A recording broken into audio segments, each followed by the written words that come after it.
ख़बर अव्हांखे ॾींदासीं। इस्लामाबाद जे बैंकिंग कोर्ट इमरान ख़ान जी हाज़िरी खां छूट वारी दरख़्वास्त रद्द करे छॾी आहे। अदालती वक़्त ताईं इमरान ख़ान खे पेश थियण जो हुकुम ॾिनो वियो आहे। इमरान ख़ान अदालती वक़्त में पेश न थियो त कानून पंहिंजो रस्तो पाण इख्तियार कंदो। जॾहिं त इमरान ख़ान पेश न थियो त संदसि ज़मानत बि रद्द थींदी। इमरान ख़ान ख़िलाफ़ फॉरेन फंडिंग केस ॿुधणी हेठि आहे। अदालत जो अहिड़ो चवणु आहे।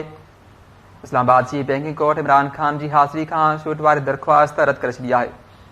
अदालती वक़्त ताईं इमरान ख़ान खे पेश थियण जो हुकुम ॾिनो पियो। अव्हांखे ॿुधायूं पिया इमरान ख़ान अदालती वक़्त में पेश न थियो त कानून पंहिंजो रस्तो पाण इख्तियार कंदो। अदालत जो इहो बि चवणु हो त इमरान ख़ान पेश न थियो त संदसि ज़मानत बि रद्द थींदी।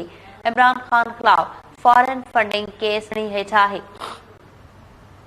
बिल्कुलु नाज़रीन, ब्रेकिंग न्यूज़ वटि वेंदासीं। इस्लामाबाद जी बैंकिंग कोर्ट इमरान ख़ान जी हाज़िरी खां छूट वारी दरख़्वास्त रद्द करे छॾी आहे। अदालत जो चवणु आहे त अदालती वक़्त ताईं इमरान ख़ान खे पेश थियण जो हुकुम ॾिनो वियो आहे। इमरान ख़ान अदालती वक़्त में पेश न थियो त कानून पंहिंजो रस्तो पाण इख्तियार कंदो। इमरान ख़ान पेश न थियो त संदसि ज़मानत बि रद्द थींदी। इमरान ख़ान ख़िलाफ़ फॉरेन फंडिंग केस ॿुधणी हेठि आहे। इस्लामाबाद जी बैंकिंग कोर्ट इमरान ख़ान जी हाज़िरी खां छूट वारी दरख़्वास्त रद्द करे छॾी आहे। इन हवाले सां लाइन ते मौजूद आहे इस्लामाबाद मां गुलाम रसूल कुंभर जी। गुलाम रसूल, छा तफ़सील आहे? जी, इस्लामाबाद जी बैंकिंग कोर्ट में इमरान ख़ान जे पेश न थियण ते खेसि ज़ाती तौर पेश करण जी हिदायत कई वई आहे।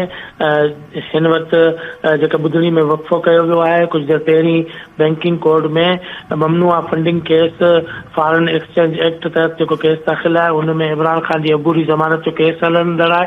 अदालत गैर ज़रूरी अफ़राद माण्हुनि खे जेका कमरे में कढी छॾियो। बाद में मीडिया ते बि पाबंदी विझी छॾी ऐं कुझु देरि खां पोइ मीडिया ते पाबंदी हटाए छॾी।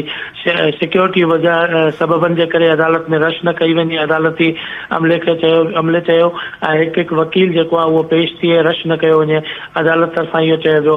साॻे वक़्तु जज रक्षंदा शाहीन जो चवणो हो त मुंहिंजे अदालती अमले सभिनीनि खे ॿुधाए छॾियो आहे त गैर ज़रूरी माण्हू जेके आहिनि उहे ॿाहिरि निकिरी वञनि। उनखां पोइ मीडिया खे बि कढियो वियो। अहिड़ी तरह ॿुधणी थी त अदालत में जेके वकील तरफ़ां दलील ॾींदे ॼाणायो वियो त इमरान ख़ान नथो अची सघे, छाकाणि जो हू जेको आहे हिन वक़्तु अलील आहे ऐं हू हली न पियो सघे, छाकाणि जो खेसि गोलियूं लॻियूं हुयूं। चेल जे सूर जो बि इशू आहे। उन करे सॼो वज़न जेको आहे उहो चेल ते पवे थो। उन करे उहो हलण फिरण जे क़ाबिल न आहे। उन सां गॾोगॾु उनखां पोइ वक़फ़ो कयो वियो। वक़फ़े खां पोइ ॿीहर जॾहिं ॿुधणी थी त सलमान सफ़दर वकील दरख़्वास्त गुज़ार तरफ़ां चयो वियो त इमरान ख़ान 70 साल खां वॾी उमिरि जो आहे। हू वर्ज़िश जे करे सुपर फिट आहे, पर 70 खां संदसि ॼमार वधीक आहे। कंहिं नौन खे गोली लॻे थी त हू 3 महीननि बाद उनजी रिकवरी थिए थी।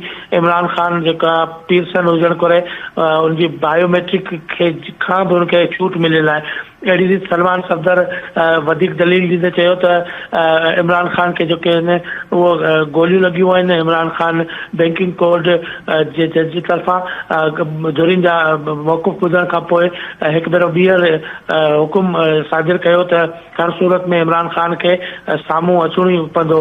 तारिक शफ़ी जो बि ज़िक्र निकितो, हुन ते मियां इशफ़ाक़ जो इहो चवणो त तारिक शफ़ी सियासी शख़्स बि न आहे। हिकु 70 साल खां वधीक उमिरि जो जेको माण्हू आहे उनखे कीअं आणे सघिजे थो। अहिड़ी रीति अदालत समूरा दलील खां पोइ अदालती वक़्तु ख़तमु थियण खां पहिरीं जेको आहे उहो बैंकिंग कोर्ट हुकुम कयो त इमरान ख़ान खे मोहलत ॾिनी इमरान खे जेको पेश कयो वञे, पर वकील तरफ़ां दलील लॻा त इमरान ख़ान खे मोहलत ॾिनी वञे।